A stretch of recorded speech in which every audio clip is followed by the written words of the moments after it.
하나님의 말씀은 갈라디아서 1장 1절에서 10절입니다. 갈라디아서 1장 1절.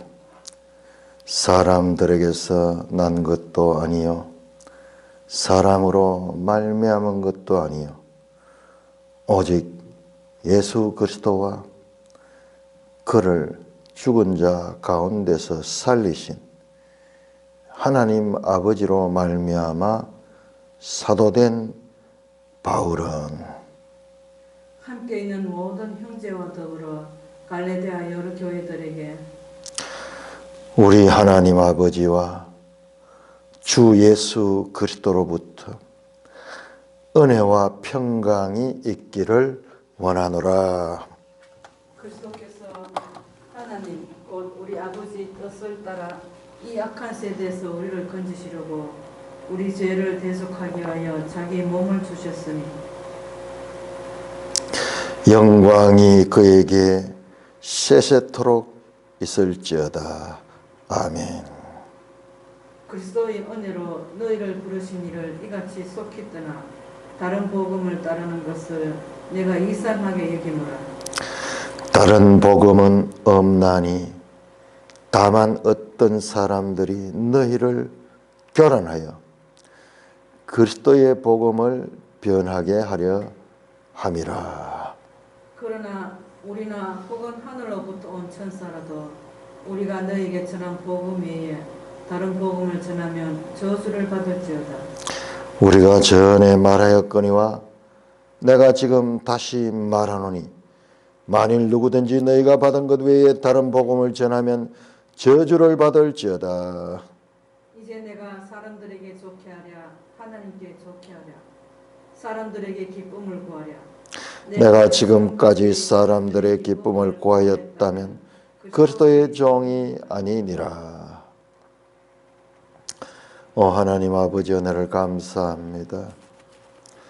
이제 또 갈라디아서를 공부를 하게 됩니다. 하나님, 이 위대한 하나님의 말씀을 잘 깨달을 수 있도록 하나님, 성령 하나님께서 친히 지도하여 주시옵소서. 학자의 입과 학자의 혀를 주셔서 학자같이 알아듣게 하시고 학자같이 전할 수 있도록 인도하여 주시옵소서. 예수님 이름으로 감사하며 기도드리옵나이다. 아멘. 자, 우리가 지금부터 이제 2주 동안 갈라디아서를 공부하게 됩니다. 갈라디아서는 1장에서 6장까지 있는 짧은 책이지만은 여기에는 위대한 기독교 신앙의 복음이 담겨 있는 책입니다. 유명한 종교개혁자 마틴 루터는 이 갈라디아서를 깊이 묵상하고 여기서 사람이 믿음으로 말미암아 구원을 얻는다는, 오늘날 보면 지극히 당연한 이야기지만은 그 당시에는 완전히 새로운 이야기였어요. 성경에 기록되어 있었지만은 성경의 기록과 사람들의 관행은 완전히 반대되는데도 불구하고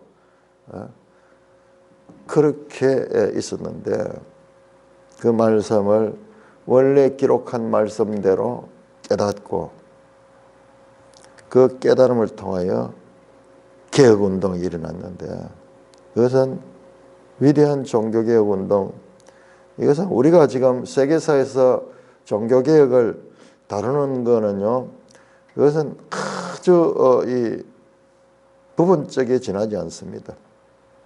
우리는 보통 르네상스를 가리키는데 이 같은 시대에 일어났거든요.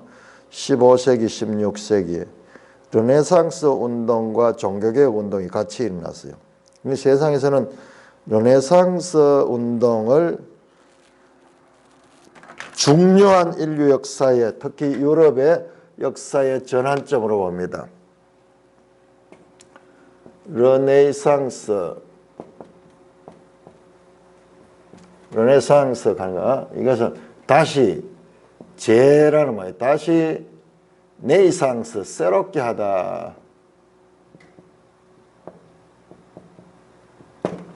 요거요, 재생하다 하는 재생한다. 다시 네이상스, 새롭게 한다. 어떻게? 르네상스의 목표는요, 분명합니다. 이것은 그리스, 로마, BC 4세기부터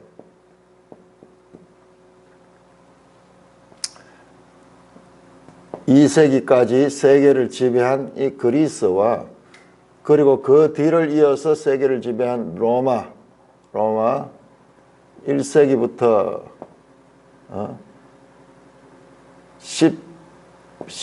15세기까지, 그 당시 15세기 1000년, 1500년도 세계에 가장 큰 영향을 끼치는 이와 같은 그리스와 로마는 서로 지리적으로 떨어져 있지만은 이게 사상적으로 일맥상통합니다. 한마디로 이 사상의 중심에는 뭐냐면 인본주의입니다. 인본주의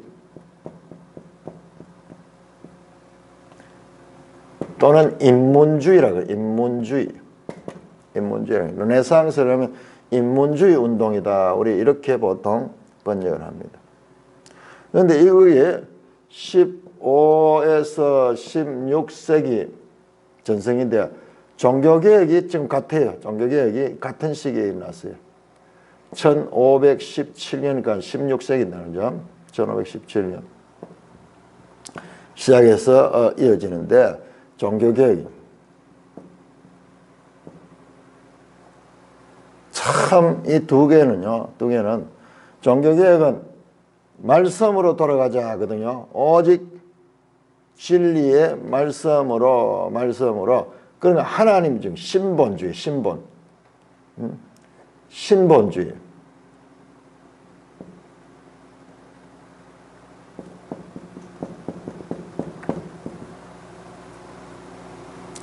신본주의입니다.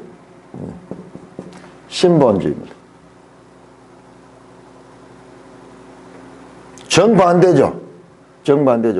같은 시대에 어떻게 이와 같은 이 세상에서는 그냥 르네상스 운동이 이것이 위대한 운동이다. 그래서 이렇게 해서 세상이 이제 근대화됐다. 그렇게 이야기하는데요.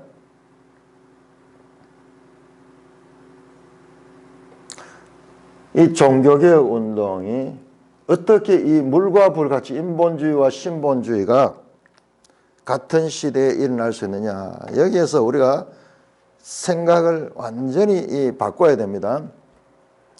인본주의와 신본주의는 적대적인 관계가 아니에요. 이 종교개혁에 이 인문주의 사상이 큰 영향을 끼칩니다. 인문주의는 이 인문학을 강조하는 거거든요. 그 학문을 강조하는 학문. 이 학문을 강조하는 정신이 종교개혁 사상에 큰 영향을 끼친다. 이때 이제 라틴어를 또 헬라어를 이런 것들을 언어적인 그런 것도 많은 발달이 일어나고 그 다음에 과학적인 발전도 일어나고 철학적인 사상적인 발전이 많이 일어나는 거예요. 이런 것들이 인간의 이성의 발달이 종교개혁에 그냥 종교의 영역은 지금까지 생각하기를 그냥 신비의 영역이고 그냥 단순하게 믿는 것만을 가리키는 것으로 생각하는데 그게 아니에요. 종교개혁은 하나님의 말씀에 대한 바른 이해예요. 바른 이해. 그런 인문학적인 지식이 있어야지 이 성경을 바르게 이해할 수 있는 거예요. 공부하는 교회가 되는 거예요. 그 이제는 그냥 의식적이었다 그러면은 이제 하나님 말씀이 뭐라고 말하는가, 이게 여기에다 집중하게 되는 그와 같은 시대니까는 이 두 개가 겉으로 보면 상당히 모순적인 것 같지만은 이게 동시대에 일어났는데 사실 이 두 개는 무엇과 같으냐, 하나님의 주권과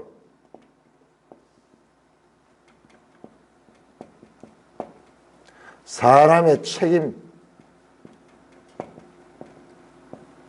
이 두 가지가 같은 시대에 지금 나타났던 거예요.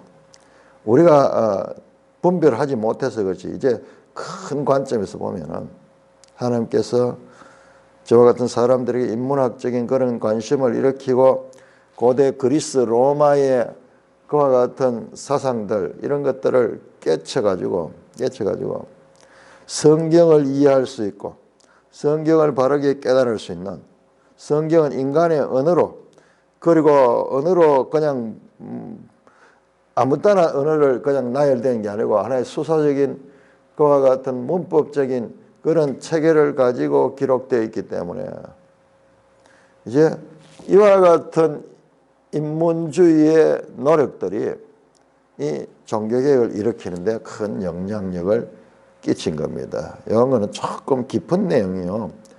흑과 백이 아니에요. 흑과 백. 이 두 개는 서로 대립되는 것이 아니라 알고 보면은 이것은 서로 상생하는 거예요. 하나님의 주권과 사람의 책임처럼.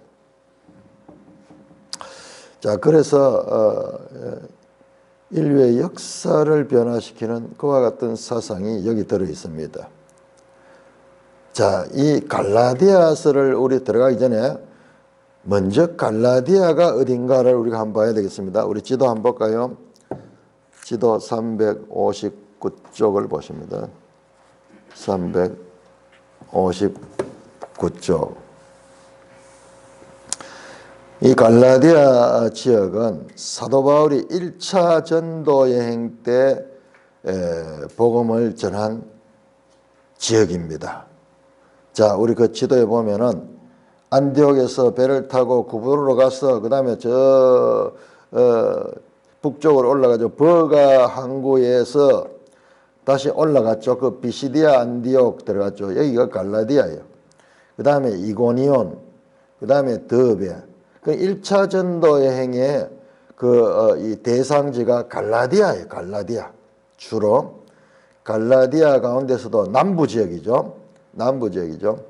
자, 요 지역에 보내는 편지, 여기에 여러 교회들이 있습니다. 갈라디아 지방에 있는 여러 교회들에게 보낸 편지입니다.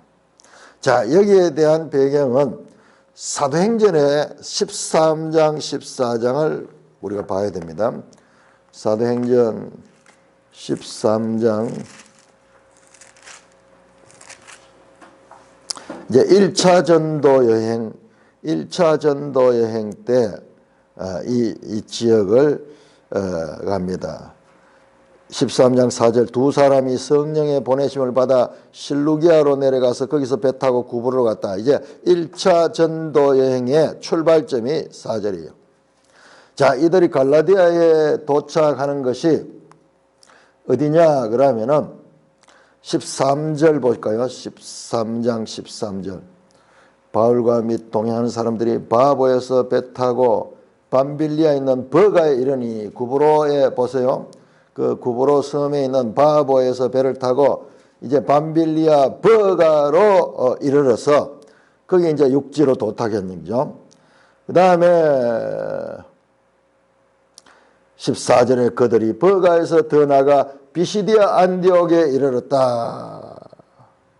그래서 밤빌리아 비시디아 안디옥, 갈라디아 첫 이 전도 여행의 이 목적지가 비시디아 안디옥이었어요.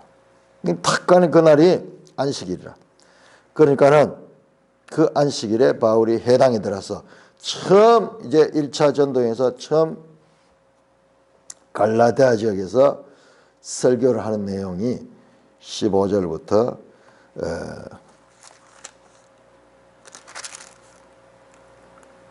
41절까지 사실 비시디아 안디옥에서 비시디아 안덕에서. 그리고 거기서 쫓겨납니다.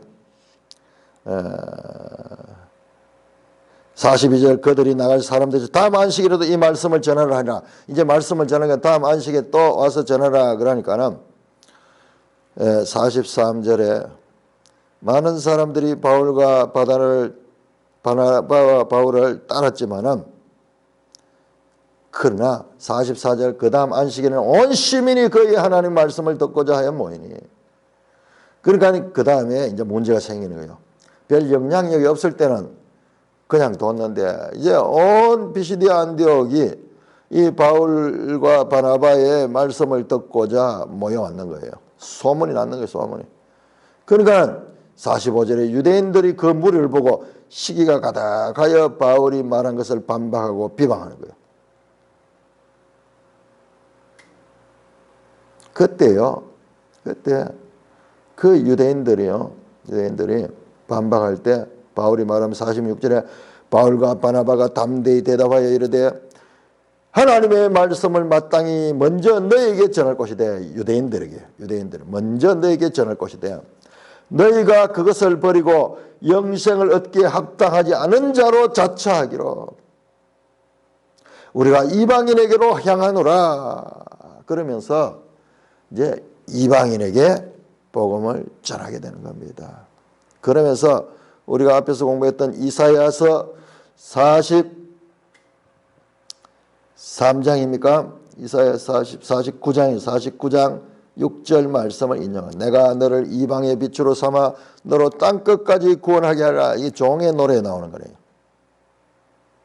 이방인 이 말씀을 인용하면서 지금 이 말씀이 지금 성취됐다는 거예요.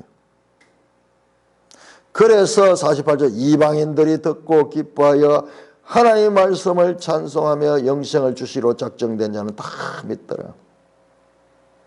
그러니까는 유대인들이 50절에 유력한 자들을 선동해 바울과 바나바를 박해하고 그 지역에서 쫓아냅니다.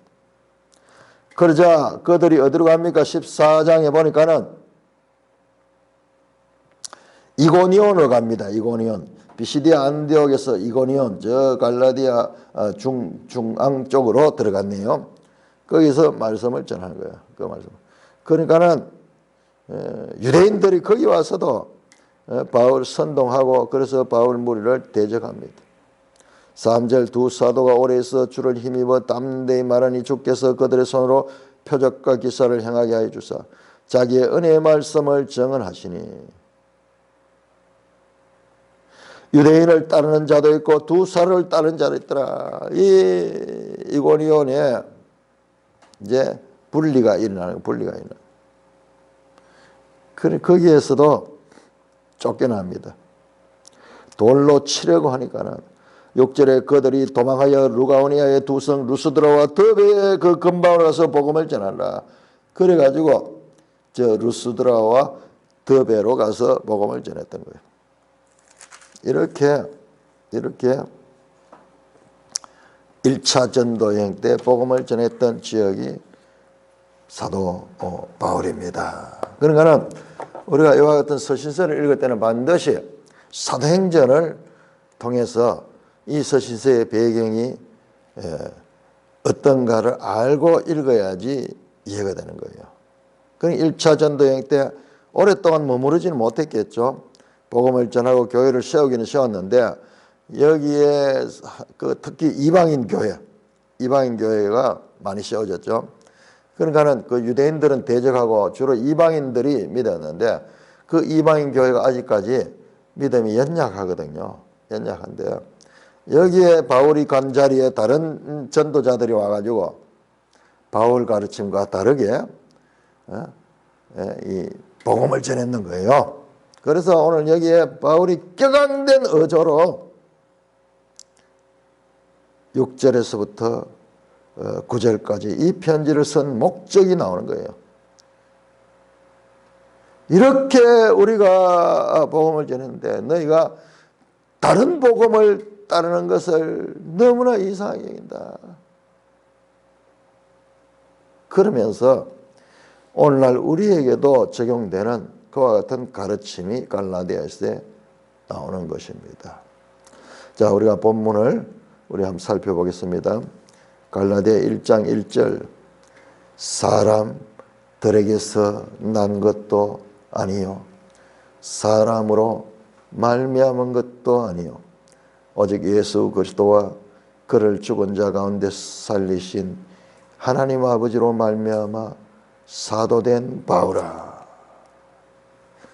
사람들에게서 아니요 사람으로 아니요 오직 아니요 반복하면서 오직 이 말은 이 당시에는 우리처럼 이렇게 성경을 읽는 게 아니고 낭독하는 거예요. 한 사람이 낭독하면 청중들은 눈으로 읽는 것이 아니라 귀로 듣는 거예요. 귀로 듣는. 그들에게 이와 같은 수사적 표현은 말씀을 하고자 하는 자의 핵심을 전하는데 아주 효과적인 수사적 표현입니다. 아니고 이거다. 사람들이 난 것도 아니고 오직 예수 그리스도와 그를 죽은 자 가운데 살리신 하나님 아버지로 말미암아 사도됐다. 먼저 자신의 사도된 것의 배경을 설명합니다. 자신의 사도성을 그렇게 지금 변명을 하면서 말씀을 전하기 시작합니다. 아니요 오직 이겁니다. 처음부터 1절에서 이미 사도 바울이 말씀하고자 하는 복음이 무엇인가를 알 수 있는 그와 같은 서두로 시작합니다. 자, 사람이 아니고 하나님이다. 하나님과 그리스도다. 1절이 이 말씀입니다. 자신이 사도된 것은 사람들이 세운 것이 아니고 오직 하나님이다. 자, 요거 어떻게 연결됐나? 우리 지난주 배웠던 요거 행위입니다. 행위. 이것은 은혜예요. 은혜. 우리가 행위와 은혜가 성경에 사용된 용례로 사용될 때 너무나 다양하게 사용되기 때문에 우리가 그것은 은혜와 행위를 다시 또 잃어버리고 그건 따로 보는데 아니요. 이와 같은 큰 개념 속에 포함되는 거예요. 그래서 제가 지난 주간에 행위와 은혜에 대해서 분류를 하면서 여러 가지 용례를 놨는데 거기에 보면은 사람의 계명, 하나님의 계명 이렇게 서로 구분이 되어 있어요. 사람들의 행위로 말미암아 사도된 것이 아니라 오직 하나님의 은혜. 오직 들어가죠. 100%. 사람들의 노력이 한 30% 섞이고 하나님의 은혜가 한 70% 섞인 게 아니고 오직 이게 강조하는 거예요. 100% 예수 그리스도와 그를 죽은 자 가운데 살리신 하나님 아버지. 성부와 성자. 예수 그리스도는 죽은 자 가운데서는 십자가의 죽음을 당하지만 부활하셨다. 이것은요, 이 당시 초대교회에 쫙 늘 전하는 말씀이에요. 늘 전하는 말씀. 이건 불과 몇십 년 전에 일어났던 일이요. 생생하게 기억되는 일. 그런데 예수가 죽음에서 부활한 것은 자기 힘으로 된 것이 아니라 하나님 아버지로 말미암아 그와 같이 됐다.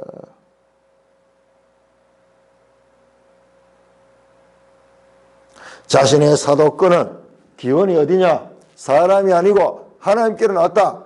신적 기원을 지금 말합니다. 신적. 자신의 사도성은 신적 기원이다. 우리 앞에서 나왔죠. 르네상스는 사람 중심주의, 그 다음에 종교개혁은 하나님 중심주의. 이 세계사의 큰 흐름도 르네상스는 행위주의고 인간으로부터 나오는 인문주의, 그리고 종교개혁은 하나님의 은혜를 따르는 그와 같은 맥락이에요. 거대한 흐름이 역사 가운데 흘러가고 있는 것입니다. 혹자는 이 본문을 바울이 사도로 당시에 인정을 잘 받지 못해가지고 그래서 자기 사도성을 자기가 변론한다는 식으로 많이 우리 이 갈라디아서를 대할 때 그렇게 보는데 제가 봤을 때 그렇지 않은 것 같아요. 그게 아니고 이걸 강조해요. 지금 은혜로 된 것이다. 자, 그것을 알 수 있는 것이 우리 10절 한번 10절. 내가 사람들에게 좋게 하라 하나님께 좋게 하라. 여기 또 사람과 하나님 나오죠. 더 놀라운 것은 11절에 11절 형제들아 내가 너에게 말하니 나이가 전한 복음은 자 앞에는 자기의 사도성이 신적 기원이라고 말했죠. 사도성. 자신의 사도된 것은 하나님으로부터 된 것이라 나오죠. 11절에는 자신이 전하는 복음도 마찬가지로 신적 기원이다. 그런 거야. 자신의 사도된과 복음은 사람으로부터 말미암은 것이 아니다. 사람의 뜻을 따라 된 것이 아니고 사람에게 받은 것도 아니고 배운 것도 아니고 오직 예수 그리스도의 계시로 말미암은 것이다. 예수. 그러니까 이것은 무엇을 강조하느냐? 이 갈라디아서 전체가 강조하는 게 이거예요. 이거 지금 하나님의 은혜에 대해서 강조하는데, 자, 이 은혜가 내가 결론적으로 먼저 말하지만 이 은혜는 믿음으로 연결됩니다. 제가 지난번 하면서 이 믿음을 행위에 두지 않았잖아요. 믿음은 사람이 믿는데 그거는 행위가 아닌가? 사람으로 출발되지 않는가? 그런데 그건 우리 생각이고 믿음은 은혜에 속해요. 은혜예요. 이제 이것이 우리 핵심 가르침 갈라디아서. 자, 그 부분은 이제 앞으로 2장, 3장, 4장에 가면은 나오게 될 거예요. 2절 함께 있는 모든 형제와 더불어. 그건 바울 지금 혼자 있는 것이 아니라 교회. 아마 안디옥 교회일 수도 있을 거예요. 함께 있는 모든 형제와 더불어 갈라디아 여러 교회들에게 그렇죠. 1차 전도에 행했던 특별히 이방인 교회예요. 갈라디아는 유대인들은 배척했고 그러나 이 가운데도 유대인들이 일부는 있겠죠. 그렇지만 이방인들이 중심이 된 그러니까는 어린 교회죠.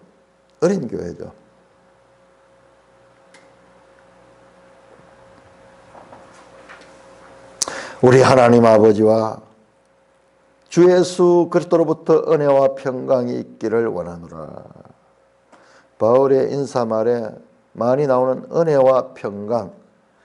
이야, 은혜와 평강. 이사야와 한번 연결해 보세요. 은혜는 뭐냐? 그러면 은혜는 영원한 언약이에요. 영원한 언약이 은혜 언약이었잖아요. 이건 창세전부터 있는. 그러니까 이 은혜, 평강은 화평의 언약. 베리트 살롬, 화평의 언약. 그 다음에 또 한 가지, 이 다윗 언약이라고, 다윗 언약. 요 세 가지다. 이사야서를 압축시키면 요 세 가지 언약으로 요약되는데, 이 다윗 언약은 지금 여기서 예수 그리스도 나오잖아요. 다윗의 후손 오신 예수 그리스도. 지금 여기에 지금 다 나오는 거예요. 여기 다 나오는 거예요. 뭐 혹자는 뭐 은혜와 평강 그 당시에 일반적인 인사 말이었다 그렇게 많이 이야기를 합니다. 우리 로마서 1장 7절에도 은혜와 평강이라 말했지만은 그러나 그것은 이것은 설사 그런 형식이 있었더라도 우리 성경적인 관점에서 이게 구원이에요. 구원. 영원한 언약. 하나님의 은혜로 말미암은 것. 행위 언약이 아니라 화평의 언약. 그 결과 샬롬이 오는 거예요. 그것은 예수 그리스도로 통해서. 그 나오잖아요. 하나님 아버지와 예수 그리스도로부터 은혜와 평강이 있기를 원하노라. 그리스도께서 하나님 곧 우리 아버지의 뜻을 따라 이 악한 세대에서 우리를 건지시려고 우리의 죄를 대속하기 위하여 자기 몸을 주셨다. 유명한 주석가가 이 악한 세대를 지금 여기에 나오는 다른 복음을 전하는 자들이라고 그렇게 말하는데 저는 그 생각 아니에요. 이 악한 세대는 그냥 일반 세상이에요. 죄로 타락된 사탄이 왕으로 통치하는 타락된 이 세상을 가리켜요. 이 세상. 뭐 적게 보면은 여기에 이제 이 거짓 교사들도 그 속에 포함은 되겠죠. 포함은 되지만은 여기서 말한 거는 이 하나님의 그리스도의 구원의 보편적인 하나의 원리를 가리키는 것 같아요. 이 악한 세대에서 우리를 건지시려고 우리의 죄를 대속하기 위하여 자기 몸을 주셨다. 십자가의 구속입니다. 영광이 그에게 세세토록 있을지어다. 아멘. 이건 덕설로직한데 갑자기 예수 그리스도를 이야기하다가 찬양을 하는 거 찬양해요. 영광이 그에게 세세토록 있을지어다. 아멘. 자, 이거 수사적인 이 표현은요 로마서에도 나옵니다. 바울 서신에 여러 군데 나와요. 예수 그리스도를 이야기하다는 갑자기 영광이 그에게 세세토록 있을지어다. 왜? 그 은혜가 너무나 크기 때문에. 너무나 크기 때문에. 오직 예수 그리스도로 말미암아 영광이 그에게 세세토록 있을지어다. 예수 그리스도는 아버지의 뜻을 따라서 이 악한 세대에서 인류를 구원하시려고 우리의 죄를 대속하기 위하여 자기 몸을 주셨다. 이사야 53장에 나오는 여호와의 종이죠. 여호와의 종이죠. 그러니까 이게 얼마나 놀라워요. 그냥 단어로서 기록해가지고 있을 그런 내용이 아니잖아요. 그러니까는 이 말씀을 하다가는 영광이 그에게 세세토록 있을지어다. 그러면서 자리에서 일어서서 찬양을 하고 다시 말씀을 이어가고 있습니다. 제가 여러 번 이야기했지만요. 서기관들이 과거 성경을 필사할 적에 양피지에다가 성경을 필사하잖아요. 필사할 적에 하나님이라는 이름이 나오고 여호와라는 이름이 나오면요. 쓰는 걸 멈추고 일어나서 다시 가서 손을 씻고 그렇게 와서 다시 기록을 했다 하는 거예요. 그런 관점으로 보면 돼. 그냥 똑같은 한 절이 아니라 그냥 단어로 이어진 이와 같은 내용이 아니라 이 내용은 온 인류를 살리는 하나님의 놀라운 은혜의 말씀이다. 그래서 영광이 그에게 세세토록 있을지어다. 아멘. 바울은 철저하게 그리스도의 신적 권위를 인정하며 그분께 영광을 돌립니다. 현대 신학자들 가운데 기독교를 바울이 만든 교리에 세워진 그와 같은 종교라고 바울 종교라고 그렇게 폄하하는 사람들이 많이 있어요. 그들은 겉으로 보면 그런 것 같아요. 바울이 모든 교리를 세우거든요. 그렇지만 그 바울은 철저하게 그리스도에게 복종된, 그러니까 바울이 했지만은 그리스도의 뜻을 전하는 것이었다. 이 관계를 우리가 봐야 됩니다. 6절입니다. 그리스도의 은혜로 너희를 부르시니를. 자, 은혜라는 단어가 나오죠. 은혜, 카리스. 그리스도의 은혜. 그리스도의 은혜. 하나님의 은혜.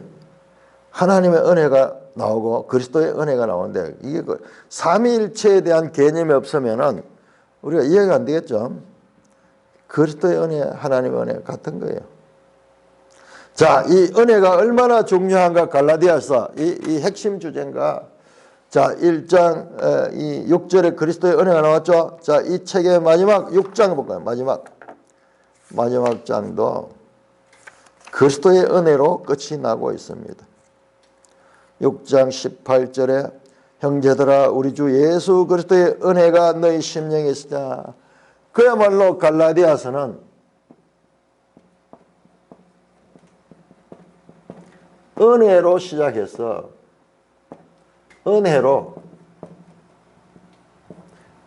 갈로를 맺고 있다. 은혜의 갈로 속에 들어있는 말씀이다.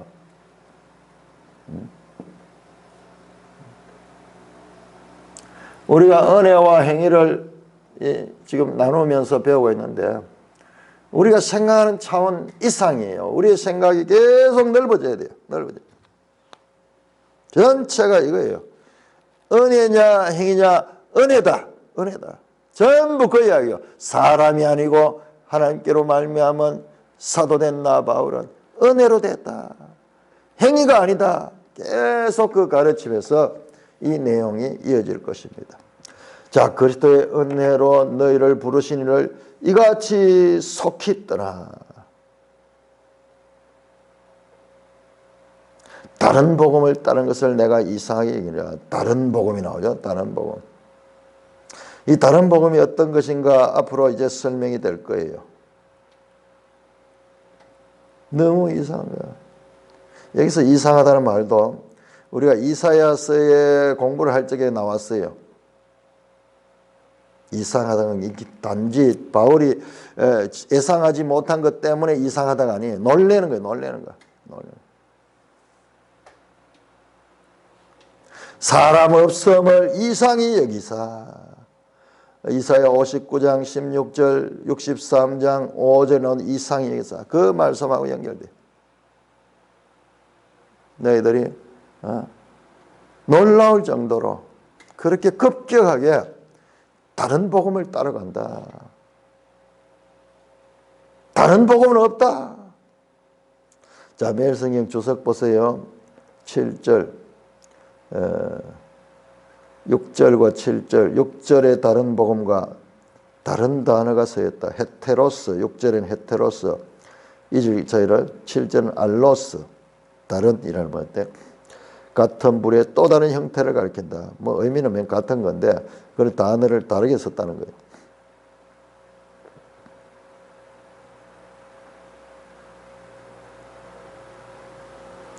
다른 복음은 없다. 그러면 다른 복음은 뭐냐? 다만 어떤 사람들이 너희를 교란하여 그리스도의 복음을 변하게 하람이라. 그리스도의 복음이 바른 복음인데 그것을 교란시키는 것들이다. 어떤 사람들이. 자, 이 어떤 사람들이 누군가 2장 4절에 봅시다. 2장 4절에 보면은 2장에서 이는 가만히 들어온 거짓 형제들이라. 그들이 가만히 들어온 것은 그리스도 예수 안에 가진 우리의 자유를 엿보고 우리를 종으로 삼고자 한다. 그리고 4장 17절에 보면은 그들이 너희에 대하여 열심을 내는 것은 좋은 뜻이 아니요 오직 너희를 이간시키려 너희로 그들에게 대하여 열심을 내게 하리라. 이야, 이 사람들이 돌아서 교회를 이간질시키는 거예요. 이간질시키는. 참 이런 일이 있는 거예요. 이런 교회 안에 이런 일이 있는 거예요. 교회 안에 이런 일이에요. 우리가 성경을 통해서 교회가 어떤 것인가를 잘 알아야 돼. 지금 우리나라에 애국운동한 사람들이 지도자들이 지금 막 서로 이간질이 일어나가지고 서로가 서로를 향하여 욕을 하고 공개적으로 그야말로 추한 모습을 온 세상에 지금 드러내고 있어요. 유튜브를 통해 가지고.